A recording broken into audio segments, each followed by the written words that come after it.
Thanks for stopping by the Being Beautifully Honest podcast and channel. Thanks for being here, being subbed. If you're not, hit the button. And if you're listening on YouTube, hit the like. It's like walking in the room and hitting that light switch. Let's brighten up the place and get into the real of reality TV.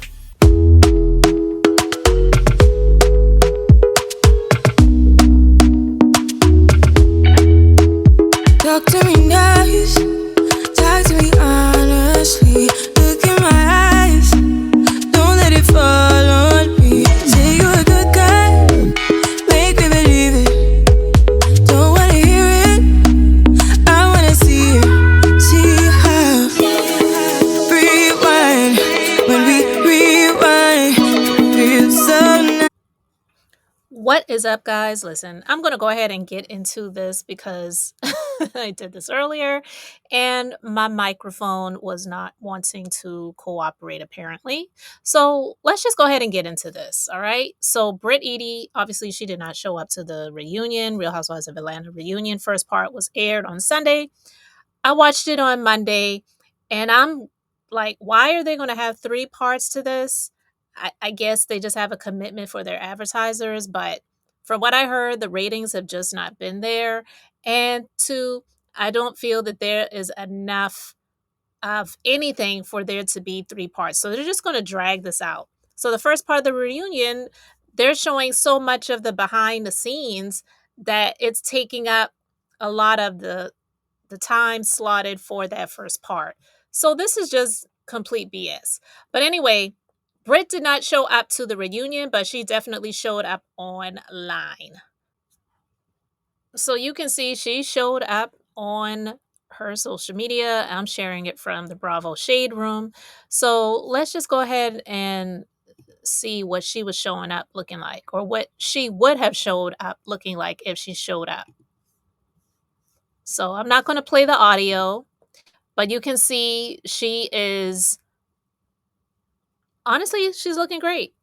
The dress is beautiful. Her hair looks great. Makeup looks done. Honestly, she looks like she could have been best dressed if she did show up to the reunion. I mean, it's beautiful. And I'm not even into gold like that. But she didn't show up. But it's her social media. She can do what she wants to do. And the video, the creative behind it, I will say I love it. But it's going to get a lot of hate because a lot of people just don't like her. Kenya has a big fan base. A lot of people feel like this is why Kenya was no longer filming on the show and she wasn't at the reunion for this. She should have never been a part of the show, Real Housewives of Atlanta. But that was their choice. And look, it is what it is. But the visuals, the creative behind it, I ain't even going to hate on her. I actually like it. That doesn't mean I have to be a fan of hers. I'm just not going to hate on something just because I don't like the person. And I like it. But she said she was not going to return to a place that she feels like made her sick when she's trying to heal. And that's her personal opinion. So this is the post right here. She said, as I close this chapter, I want to thank everyone who supported me, my friends, my followers, my amazing team, and everyone who defended my name. I decided to walk away from something that no longer serves me because I choose peace over destroying my mental. It's very easy to say what I should have done when most have not walked a day in my shoes, and I choose me, and a lot of people can't say they chose themselves. I still have a lot of healing left to do, but you can't heal in the same place that made you sick. I don't owe anyone closure. I only owe myself to do what's best for me. My journey here is done, Britt. Look, a lot of people are just not here for it. Like this person said, nobody cares button, but somebody cares. She may not have been a great fit for the Real Housewives of Atlanta. And while I will admit that, the pickings are slim at this point when it comes to the Real Housewives of Atlanta and even a number of the other franchises. But every city and every franchise is different when it comes to the Real Housewives of Atlanta. And I hear a lot of people say sometimes Atlanta is not a real place. And I feel like what they mean by that is the posers, the ones that are flashy and show it off. They don't really have it like they make it appear that they have. in the background and behind the scenes, but they want to floss and showcase on Front Street for everybody to see when it really ain't like that and it ain't all that. But for those who really do have it like that, they don't look for attention. They're not looking to be seen, and they definitely don't want to be on a reality show because it's messy. So they don't want that in their lives. They don't want the camera crews in their faces and in their homes and in their business. And I completely understand it. So you get somebody like Brit who wants to be on the show, and yeah, maybe she was a fan of the show, but let's be clear. This is season 16. At this point in time, the Housewives franchise is old. I say in 3 to 5 years, it's probably going to be donezo. I know some people don't feel that way and they think it's going to be like The Price is Right that was on for 50 years. But I don't even watch game shows, but I'm just saying they have new contestants on every episode. The Real Housewives of Atlanta, it can't be when you have people say, "Oh, they need to bring Nene back." To do what? It's like sometimes things need to come to an end, and why not end it on a high note versus, oh my God, the ratings got so terrible. Now we have to axe this thing. Or the insurmountable litigation and lawsuits that are always going on. Like right now, allegedly, Brit is suing Bravo, but for what I've heard, she hasn't actually filed anything yet. Maybe it was just a notification to say that she has an intent to sue, but if you guys want to try to settle something and work something out behind the scenes before we actually do file a lawsuit, we can do that. I don't know. But I digress. Brit may not have been perfect in all of her ways. And yeah, she was coming in hot with Kenya in some scenes and things like that. But Kenya's demise, even though I don't agree wholeheartedly with Bravo's decision to just not continue to film with her at all, Kenya caused it on herself. She should have never done that. But I still say production, they knew about what was going on because they knew she was going to do that. They allowed it to take place. And not only that, they filmed it and they showed a great part of it on the show. So they still used it. So that's why I feel that Brit does have a case in some ways, even though she claims that she found out after the fact that the picture of some chick sucking some dude schlong wasn't actually her. That's what she's claiming. They held that information from her. So, so there definitely is some liability there. But I'm no attorney. I can't sit and say what is actually going to happen. And even attorneys can't say exactly what will happen. All they can do is give their legal expertise and opinions based on their knowledge of the law. So with all of that being said, it's it's it's a train wreck at this point, but she looks like a an amazing train wreck. And yeah, Shamia wasn't perfect in all her ways. Kelly wasn't right in some of her ways either. So there's blame to be placed at a number of people's feet when it comes to these situations. And I don't feel that Kelly was a great friend to her. Maybe Britt wasn't a great friend to Kelly either. But if they were supposedly like so close like that, and then prior to the show even airing, Kelly and Shamia were doing the interview rounds on radio shows and in different places, and they were pretty much saying, yeah, Britt don't like her, she's not a good friend, this and that and the other. So it's almost like they were already putting that narrative of Britt is not a good person in our heads, the viewing audience, and not allowing us to just watch it and give our own takes on who these people are. Like Bravo says, watch what happens. But I digress. Britt looked great. I will not take that away from her. And if she showed up to the reunion, she probably would have been best dressed, in my personal, opinion. She looks amazing. Look, I ain't even going to hate. Definitely ate. Definitely ate it up. And I'm not even a fashion girl like that. I really, I could care less when it comes to the fashions. But when I saw it, I was like, oh, yeah, she did that. But let's talk about Portia and Kelly.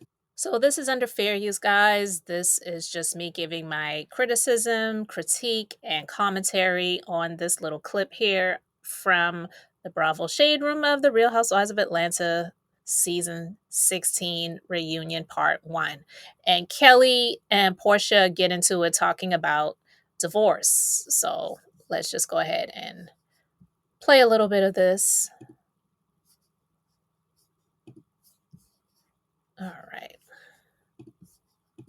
James Christian from Jersey said, Kelly, why did you really want validation from Porsha to see if she messed with that lady's husband? Were you asking out of concern or to be messy? I was definitely asking out of concern.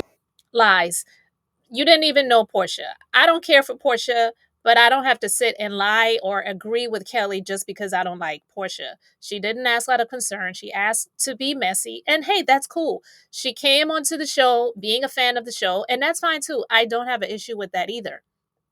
But she knew that Portia had been dodging accountability about her relationship, and that's one of the reasons why, not the only, but one of the reasons why she did not return to the Real Housewives of Atlanta. So it's like, oh, now she's back. Let me go ahead and ask the question that the people want to know. And that's exactly what she did. So I would have preferred for her to just be honest about it versus saying, oh, I was asking out of concern, because it wasn't like she was friends with Fallon or knew someone in Fallon's family or used to work with her or anything like that to say she asked out of concern, because you didn't. You weren't. How? I definitely was. Screaming at a party before you even introduced yourself? Well, I wasn't screaming. One. Kelly is loud. She wasn't screaming, but she definitely was loud. But she has shown herself to be loud throughout the entire season. But just in the very beginning, Portia not knowing her, but also they were at a party. Music was music was playing, I would say, and there were a lot of people there. So yeah, her voice was elevated so Portia could hear her, but it wasn't like she was screaming it. But yeah, she was being messy. And you were screaming. I wasn't screaming at you about taking the woman's husband. So my question was, why did she take that woman's husband? I literally just was asking you in regards to, what happened. Did you ever get your answer? Well, the answer was you really loved him. Does it seem real? No. And that's the truth. Look at Shamia's face. It was not love. And most people that have sense and, not Portia stands and fans, we know that you definitely did not get with Simon out of love. It's not. You and I had a real woman-to-woman conversation. We did. Through us talking, you realized that we were going through the exact same thing. Your husband was online bashing you. We didn't go through the exact same thing, but go ahead. We both in kind said that our husbands were putting our divorce documents online. We loved our husbands and we had to leave it for certain financial reasons. Let me stop, because Portia, girl, you you did not love Simon. You loved what he had, and he loved what you possess, which is the body. You had the face and the body, and he had the finances. And yeah, there are a number, not a whole lot of people, but there are a number of people where that's good enough for them. It's an arrangement, but please stop. It's out of love. And I don't know anything about Kelly's husband, but from what I could see, he wasn't that much of a looker either, and I don't really know what all he had, but clearly he had something.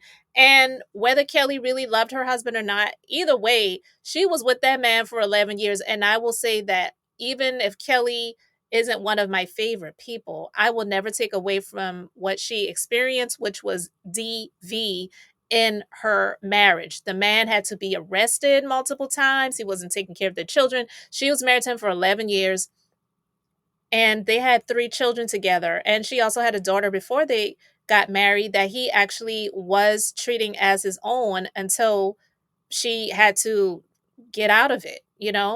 So with that being said, Portia, to try to compare her relationship to Kelly's, it's like, no, don't do that. Hold on. James.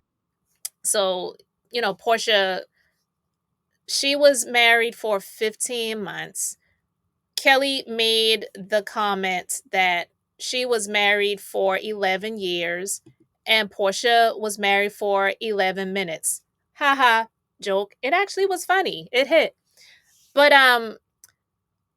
Kelly in her marriage really experienced some real things, and she actually had children with her husband that he wasn't taking care of. So for Portia, who was trying to make sure that whether the prenuptial agreement was something they agreed to before they got married or not, she was out. She had her target and she got it so far. So far. And it was all about the Benjamins. And she didn't even have any children with Simon. And even on the show, trying to make it seem like Pilar was in some way Simon's daughter, sending him a text message to say, Pilar asked about you and he left it on red and you're crying. It's like, girl, please stop it with trying to play this sympathy card using your daughter with the viewers to make it seem like Simon is a deadbeat dad. Simon is not that child's father. You know that he is not the father, and you almost want to treat it like he was the father. From what I heard, one of the things that was in the prenuptial agreement that is being enforced is that she gets to get life insurance on him. Why? They were married for 15 months and they had no children together. Why should she benefit off of his death? It's to me, that is like going overboard, guys. I know some people, they like to make comments in my comment section and say things like, you just need to get over it. He agreed to the prenuptial agreement. It is her home. She got awarded the home, this and that and the other, blah, blah, blah. It doesn't make it right. It doesn't make it right. We know the justice system is not always fair. Like, didn't Diddy just get convicted on 2 out of the 5 charges, and the 3 that he got off on were the most serious ones? So we know the justice system isn't always fair. So please don't go there with that.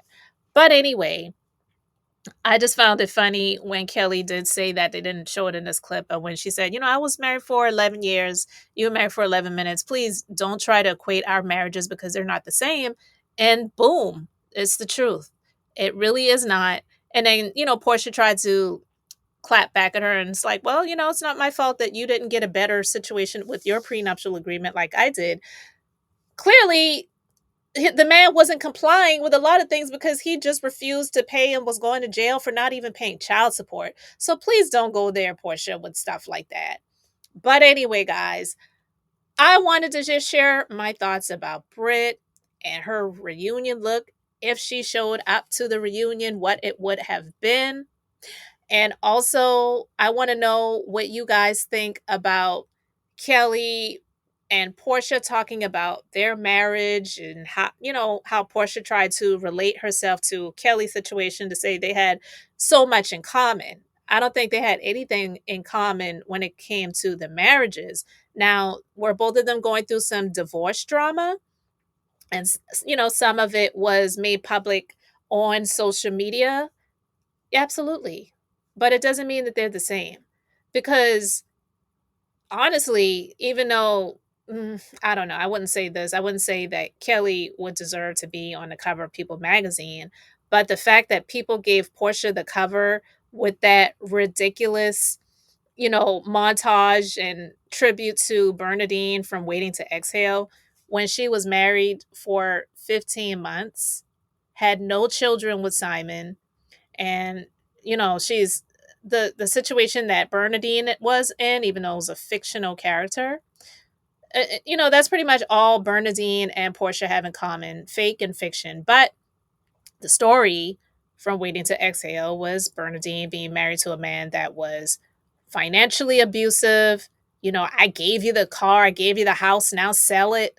They had children, all of the different things. And he was just being terrible and was leaving her for his secretary when she helped him to build his business. What did Portia help Simon to build? Anyway, guys, I want to know what you think. So please let me know your thoughts in the comments. Thanks for being here, liking, and subscribing. I'm Beth, just being beautifully honest. So until next time, I wanted to keep it brief, beautiful, and now I'm going to say bye.